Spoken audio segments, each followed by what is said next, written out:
My name is Meg James.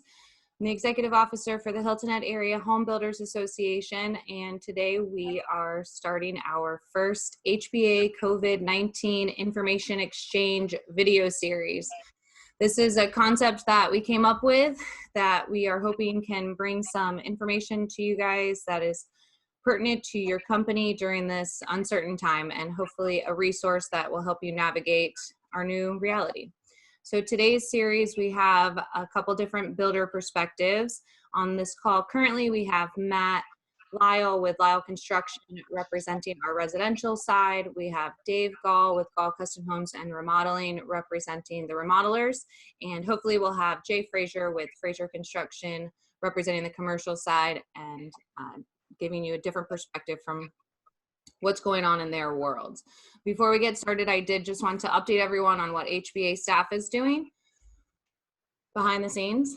Lynn, our office manager, is calling all of you, checking in, just seeing what's going on. A lot of what she's hearing is that you would like to have a little assistance in letting everybody know that you're open for business, maybe with just different hours.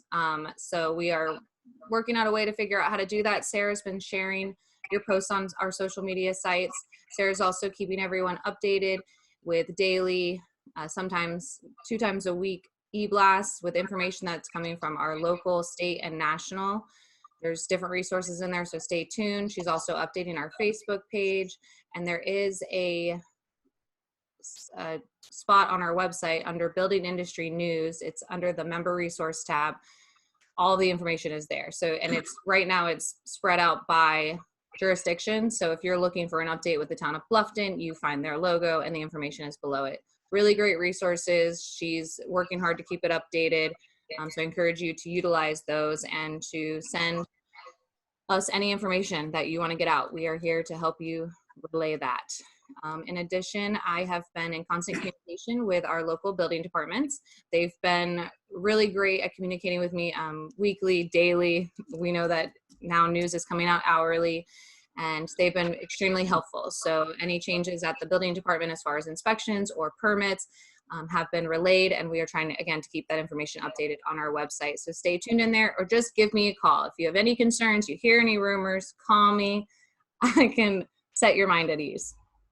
The last thing that we're doing is working with our state association, who has the ear of the governor, and then our local leaders, mayors, council members, to just make sure that our industry is considered essential, and that as they're making the tough decision to determine whether or not we should shelter in place or be safe at home, that our industry is again considered essential, and we won't have to worry about any job sites being left idle or folks out of work, projects stopped, no one being able to move in. So far, communications have remained open, and I really appreciate everyone that's communicating with me. So without further ado, we've put a couple questions to these guys, very basic, just, what are you doing to keep your company and your clients safe? How has your business been affected in the last 2 weeks? And then finally, what are you doing to prepare for the future? And if you've got any tips, tricks, resources that you're utilizing that we can share with the membership at large. I know folks are just looking for something to lean on. So if this is nothing else than to let you know you're not alone, that we're in this together, I think then it's doing something good. So Matt, we'll get started with you and let you share what you've got going on. Meg, thank you. It has truly been a rapidly evolving environment that we're working in. It seems like that we're evaluating our processes and procedures on almost a daily basis, and sometimes almost an hourly basis as new information is coming out. You mentioned earlier about construction being an essential industry, and I very strongly feel that it is. But with that, I think comes some essential responsibilities that we each have as leaders, owners, managers within the industry. As we continue our operations, even on a limited basis, I do think that we have to implore upon our trade partners, our staff, our superintendents, our vendors to take social distancing and personal sanitation recommendations very seriously. I've taken it upon myself to create what I hope is a company culture that promotes that and demands that.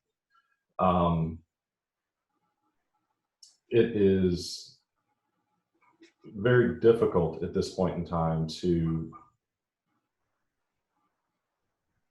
manage some of the expectations and pressures that we all have historically dealt with. We're facing pressures from our clients to maintain schedules that we talked about back in September.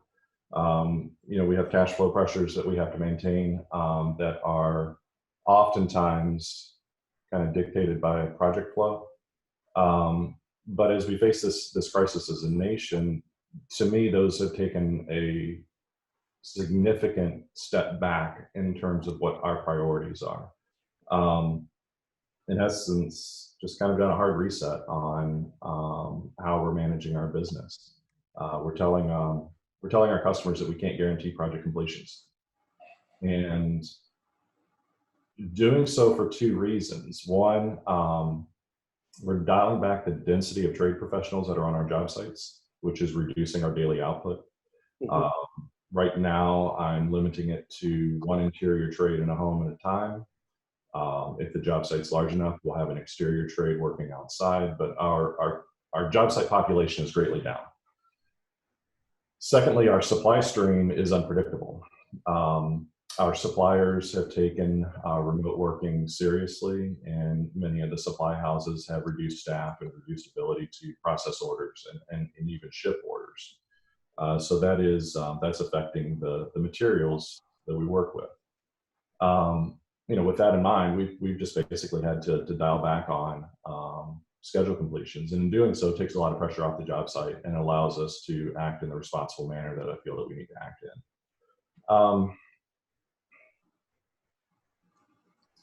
One of the things that we've done in terms of just kind of changing the way we operate business, and it's relatively simple and it's not painful, and that is just we're ordering product well in advance. As I just was talking about with the realities of suppliers being dialed back, getting product in, getting orders in, allowing more time for processing and shipping is something that has helped us over the last week. We started doing that 2 weeks ago. We've also taken a step to warehouse product ourselves and have it within our control looking into the future, where if we do have further disruption, that we have the appliances, we have the fixtures, we have those things sitting in our warehouse so that we can get them to the job site and still keep moving forward. Another thing that we're doing with respect to cash flows is most of my projects are new construction, single family homes, and most of them have financing partners that the client has selected. And with construction financing, there's often draw schedules that dictate payments at certain milestones and a certain number of payments throughout the course of the project. But as I look forward and I think about cash flow and I project any potential disruptions that we may see in our overall business economy, I have been inclined to request draws more frequently from banks so that we have less financial exposure on every individual job site. With that, there's a potential cost to my client because there are a set number of draw cycles that they have negotiated as part of their loan package, which above that set number are often at an excessive cost or excess cost. Costs typically aren't that expensive, $150 to $250 draw. That's something that we're willing to pay if we get above the typical draw cycle or the number of draws within a project. It gives me some comfort just to have less of our money sitting on a job. The other thing that we're doing, we're just staying in close conversation with our vendors, especially our smaller vendors. And at this point in time, being mindful of what their cash flows are. And rather than dropping a check in the mail, offering to deliver a check if it's getting to Thursday and we know they may need that money for Friday payroll. So those are just a couple little things that we're doing as far as job site practices and company practices. But the biggest thing is just, it's the hard reset on what expectations are, and what it is that we can do. And I do feel, as I started off my comments, that it's on us to set the tone, set the standard, voluntarily. Meg passed on a story a minute ago to me privately. One of our elected officials basically said that they're looking at what's going on in the marketplaces, and the marketplace being the business environment, but the market's actions are dictating what the legislatures will be enacting. So this is our time to set a safe standard, to operate our job sites in a responsible manner so that we can continue to do so without mandates. So that's just kind of a few things that we're doing. I don't know if you have any questions about any of that or anything that you want me to dive a little bit deeper into. I really liked just your simple tip on having one interior trade. I've heard having one trade on the job site, but when you made it just even that much more specific, interior trade versus exterior trade, that you can still have people working with social distancing. So I liked that a lot. And then just this new reality, hard reset on expectations at large, and that it is up to us. Our local leaders are looking to us to be socially responsible when they're making their decisions on whether or not to shut down, to shelter in place. So we need to be respectful of that and do it for ourselves, for our clients, for our families, and for the ability to keep working. So I think, Dave, do you want to take it over? Sure, Matt, very good points too. I compliment you on that. Good perspective. But so remodeling then, basically we have three types of projects going on right now. One is interior remodeling, which is a bulk of my business. The other where the client is actually living here at this point. And so we're in the house with them during the day. The second is absentee owners, whether they're rental properties or second homes, and the clients in another state, so they're not here. So it lessens the customer or the client contact with our vendors. And lastly, there would be, I'd categorize the third one as exterior work, which is even if the customer is there, if we're outside the home completely, there's a lot less chance of customer, social distancing, customer contact there. So interesting enough, this year started off probably be one of my best years ever with respect to business and business volume. And when this whole virus situation came about, we basically started scrambling to try to get the projects completed as quickly as possible, especially those where we were in the house with the client. And we're just about finished up with that at this point. The ones where clients are displaced or away, we're still working hard on, but we put more of our efforts towards the ones where the people really don't want us in the house. And be honest with you, I don't want to be in their house with this situation right now. So I think that going forward, we'll probably, until this situation calms down with the virus, we will probably not take on any new work with where we have to be in the house with a client. We'll only do it if they're absentee owners and somewhere else and they're not living there at the time.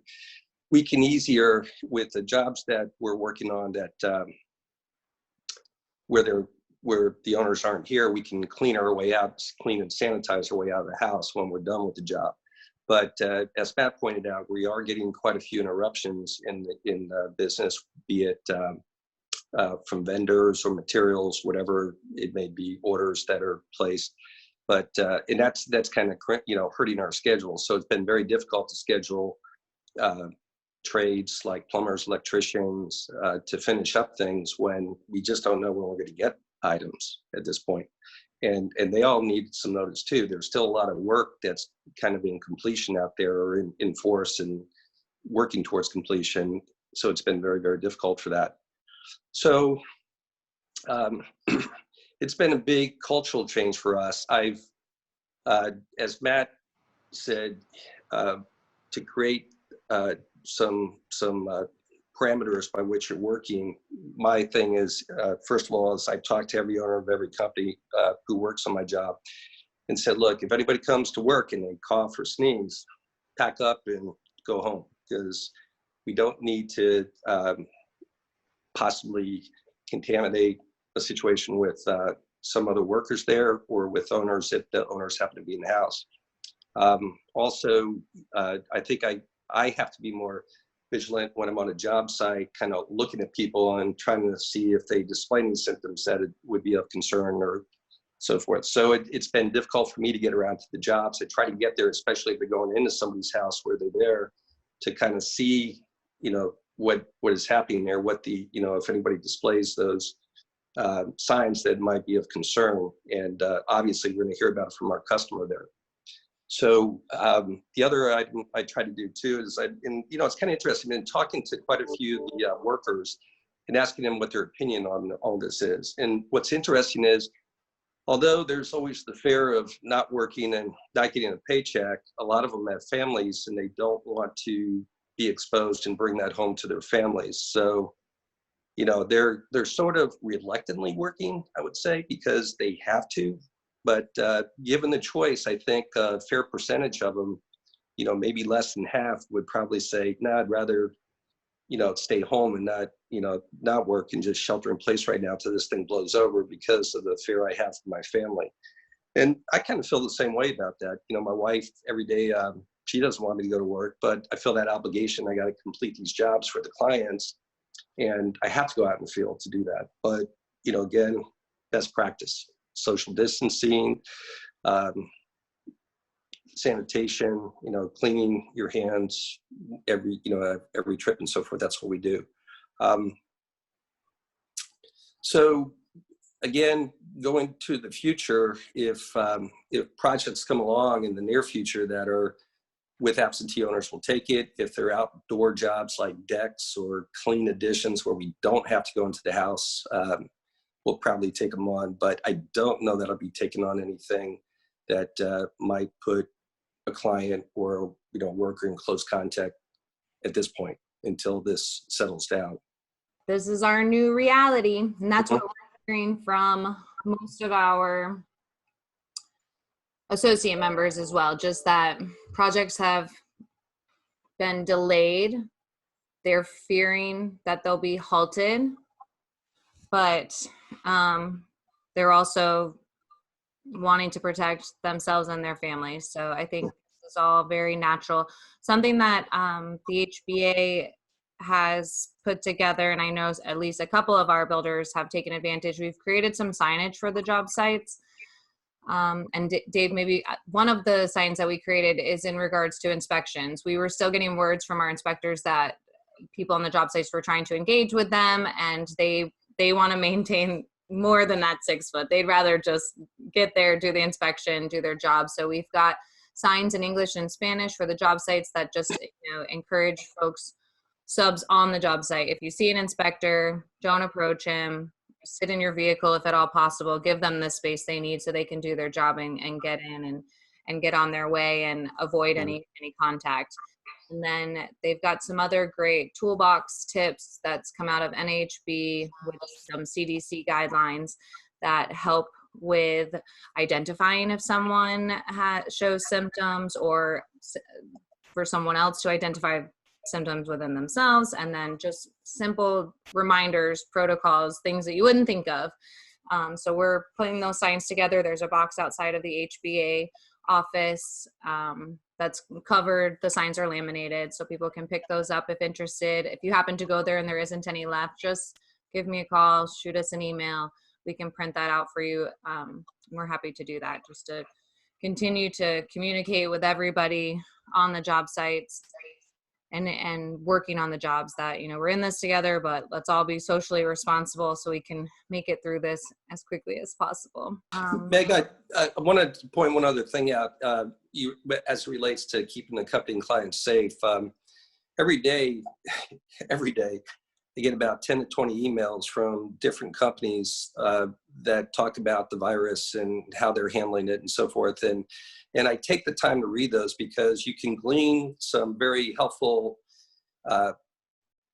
ideas out of those emails and implement them and, you know, send them off to people who are working for your vendors and possibly even your clients. So that is a good source, you know, even beyond National Home Builder Association or a local HBA, state HBA.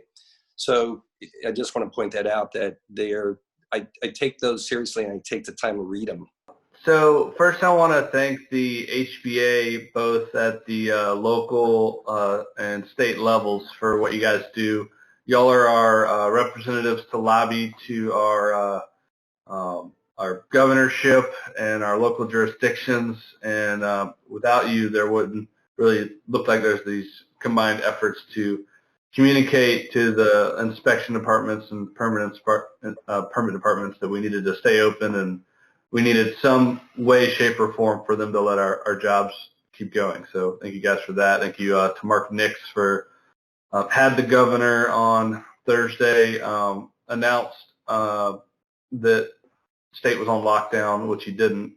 I think Mark Nix would have gotten construction to be essential for South Carolina, and that call may be coming next week, so we'll just have to wait and see on that.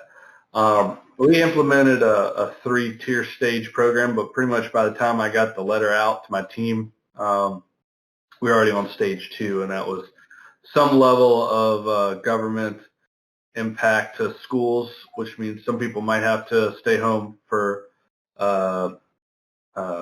parental watching their kids, and that's me and my company. I got a 2-year-old and a 4-year-old. My wife, she's a banker, and I try to get around to job meetings or go to my office and get out my inbox, but I've taken my stuff to work from home and kind of keep an eye out from the kids, keep from raiding the refrigerator. Yeah, I'll speak real quickly on just my own personal experience. Home life is really hectic. You're constantly rubbing shoulders with everyone you love so dearly, and you're constantly reminding everybody we love each other. Let's forgive. Let's move on with the frustration. And everyone in my neighborhood's taking lots of walks. So a lot more walks than I take in construction. A lot of people outside, for sure. Around the job site. We got a decent-sized office that supports our construction operations, but we look at our office like we're any other white-collar office company, and doing the distancing and work from home if you can kind of protocols, because those are the types of operations. One second, I gotta let the dog in.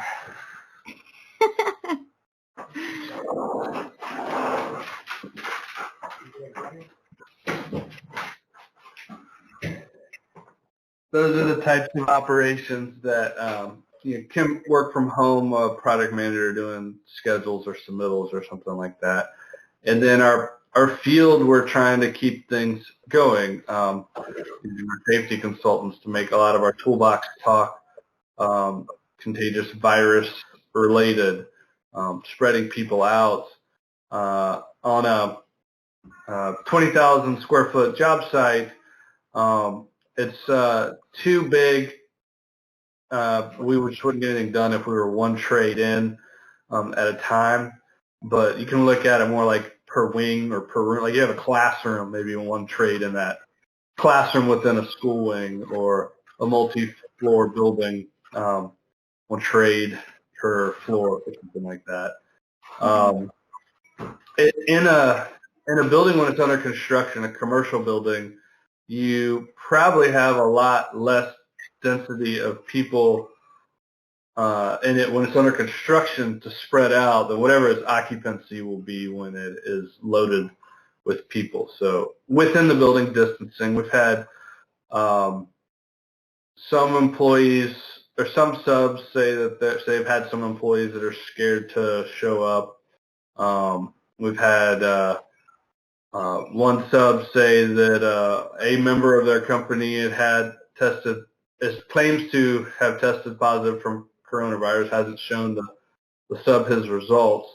And then what that sub's worried about is if, even though that particular worker was never on our job, some workers that were on our job were close to that sub on another job. And my understanding of the virus is, unless you were like close to the person within 6 feet for 15 minutes, or roaming with them, or riding around the car with them, you got to really be close to someone to get the virus. So that we digest that information, but we've kept our job open. And with inspections, I feel like earlier in the week, or on Tuesday of last week, it sounded like Bluffton just wasn't going to do inspections, but they've come back around where they're still doing them. Bluffton's been a little better, I think, at communicating with their email on what they're doing with inspections. You got to kind of go get it out of Hardyville, Buford, and Hilton Head. So everyone seems to be following the same structure. Doors are closed, but staff is still there. You can still call in inspections. You can pick up permits, drop them off. But yeah, it changes hourly. Every day feels like a week has gone by. So I got a suggestion for HBA to spread. I just saw this from Denver. They are walking their inspectors through their buildings with FaceTime calls, recording them, and then saving them on their Procore or whatever, cloud-based product management suite they're using is, or Dropbox. Anything could work there. So that's a new suggestion I just saw. I think I'm understanding in the interior remodel world, inspectors don't want to go into a house. I have talking with a sub who does solar panels, and they're their own contractor when they go install solar panels on a existing home, and they can't close out projects and get COs because inspectors don't want to go into like occupied houses. That's the last. Yeah, exactly. So Hilton Head actually has done FaceTime inspections, and at one point the inspector was in his truck at the location. I imagine should he need to go inside, but he was able to refrain from that and conduct the inspection via FaceTime. So I think that we're already seeing it locally, which is I was really excited for that too. I was happy to hear. I think they're testing it out. It's not something that they're doing 100%, but definitely for those. Open your door and I'm gonna fly my drone through your door. Yeah, that would be cool. Or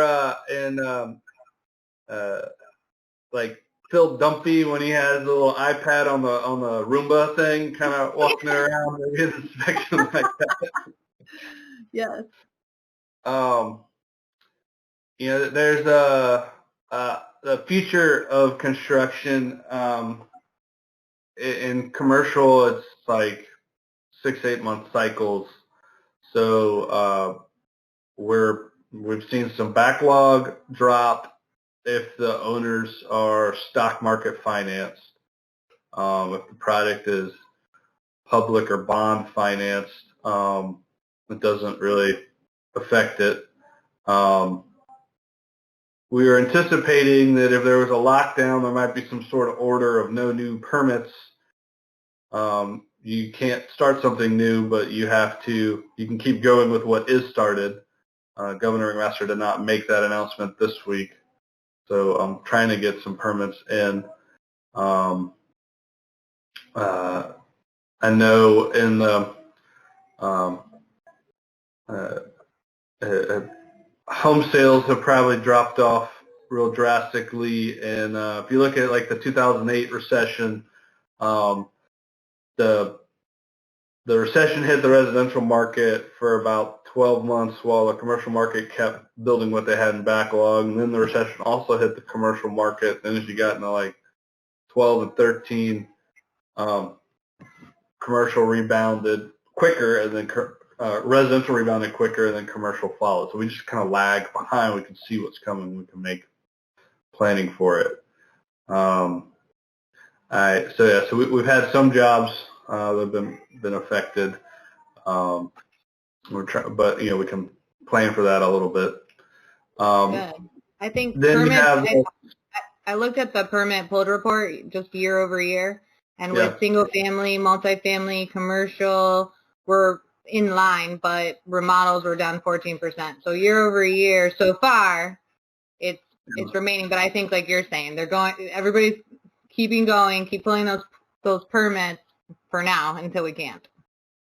So I want to talk about what I think is going to happen to our supply market and our subcontract market, or the labor to install. With the labor to install, this past week and coming up, I think you'll start to see some, maybe some of the workers in construction that are already employed by the trades. There might be maybe 10% of the employees are scared or don't want to show up, or a couple bad eggs might want to lay out and claim coronavirus if they've got a rough understanding of the Family Medical Leave Act.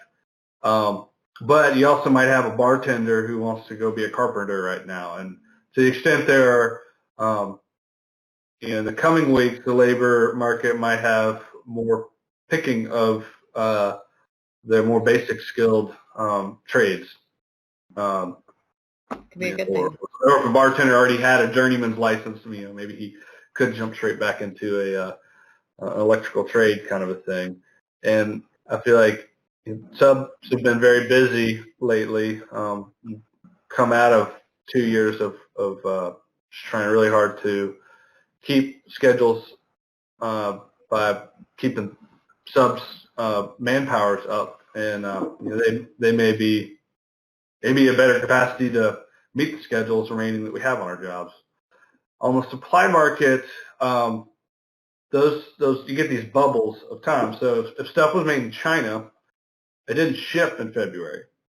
If it shipped in February, it's not getting to the distributorships in March. It's not going to be there when you need it in April and May.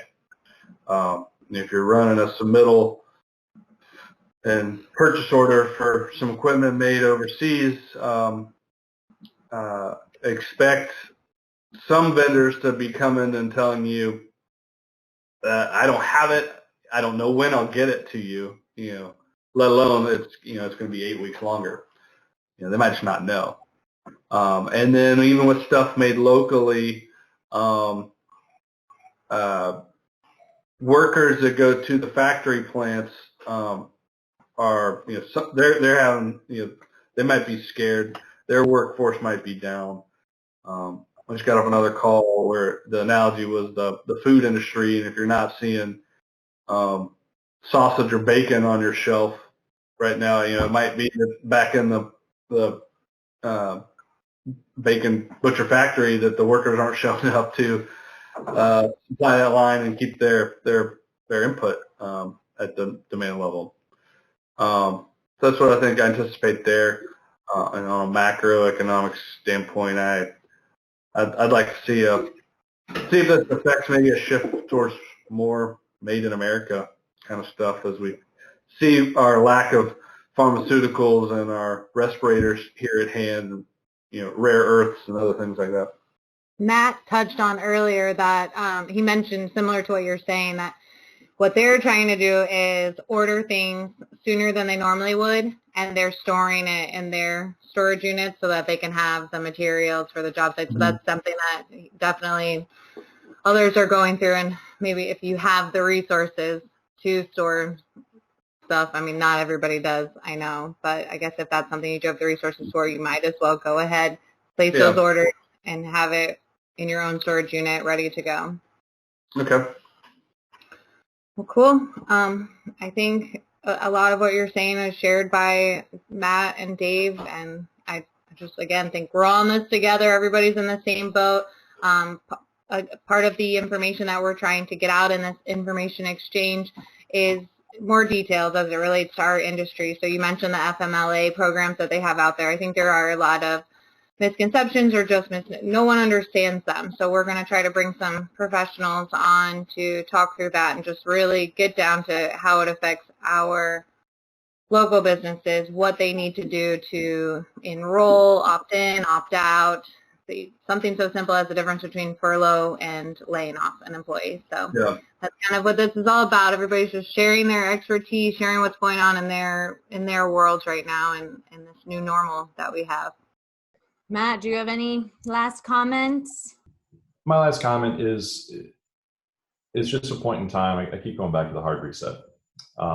We have to, I'm going to speak for me personally. It's been easier for me once I have completely changed what my expectations are in terms of daily output, daily progress, and milestones.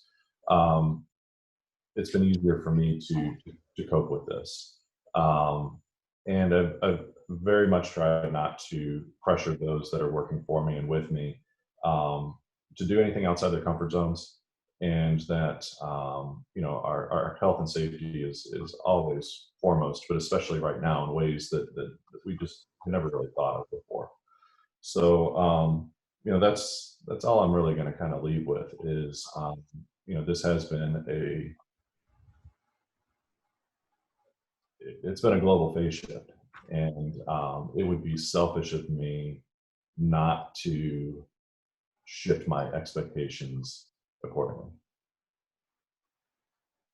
And then stay tuned. Some of the other series ideas that we have outlined are to have an accountant and an HR person on to talk through, the difference in furloughing employees and laying them off, and to help navigate the details of the new FMLA programs that they've put out. And we'll have somebody talking about construction law, liability, and then lenders and realtors on. So that's kind of our idea for moving forward, and we hope you guys will tune in. But thank you, Matt and Dave, for being on the call with me today. And stay safe and stay sanitized.